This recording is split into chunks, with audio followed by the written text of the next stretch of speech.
Hi friends, welcome to Taj kitchens. எல்லாம் எப்படி இருக்கீங்க? இன்றைக்கி என்ன ரெசிபி பார்த்தீங்கன்னா, சிக்கன் லிவர் செமி கிரேவி தான் செய்ய போகிறோம். ரைஸுக்கு களிக்கெல்லாம் ரொம்ப டேஸ்ட்டாக இருக்கும். சப்பாத்திக்கெல்லாம் வச்சு சாப்பிட்லாம். வாங்க எப்படி செய்யலாம் பார்க்கலாம். லிவரை வாஷ் பண்ணி ஒரு பிளேட்டில் எடுத்து வச்சாச்சு. அதுக்கப்புறம் மிக்ஸி ஜாரில் பட்டை, லவங்கம், ஒரு 6 பச்சை மிளகா, மிளகு, கொத்தமல்லி, 2 தக்காளி எல்லாம் பேஸ்ட் பண்ணி வச்சுருவோம். இன்னொரு பானையில் எண்ணெய் ஊற்றி 3 வெங்காயம் குட்டி குட்டியாக நீளமாக நறுக்கிட்டு அதை ஃப்ரை பண்ணிவிட்டு கருவேப்பிலை, தேவைக்கான உப்பு போட்டுட்டு இஞ்சி பூண்டு பேஸ்ட் போட்டுட்டு நல்லா ஃப்ரை பண்ணிவிடுவோம். வெங்காயம் சாஃப்ட் ஆனதுமே ஸ்பைசஸ் எல்லாம் போட்டுக்கலாம்.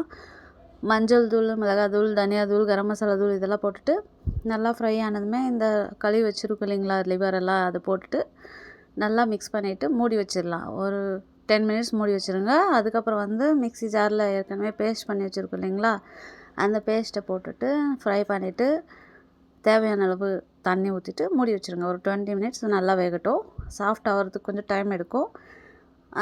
அப்படியே என்னோடய சேனலை சப்ஸ்கிரைப் பண்ணாதவங்க சப்ஸ்கிரைப் பண்ணுங்கள், லைக் பண்ணுங்கள், ஷேர் பண்ணுங்கள் ஃப்ரெண்ட்ஸ். இன்னும் நல்ல ரெசிபிஸ் எல்லாம் வரும். கிரேவி எப்படியும் ரெடி ஆகிடுச்சு. கொத்தமல்லி தூவி